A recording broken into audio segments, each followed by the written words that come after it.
If you play Pet Simulator X, go check out my new channel. I'm going to be giving out a lot of pets to subscribers. Okay, I'm going to show you another example of how I grow my inventory.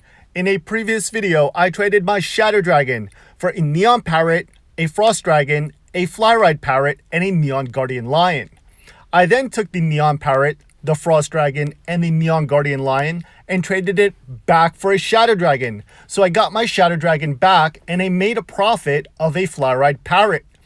The Frost Dragon and the Neon Parrot alone were probably fair for the Shadow Dragon. I think I overpaid by a Neon Guardian Lion, but I did make a profit of a Parrot. So let me know down below what you think. Was this a win, fair, or lose?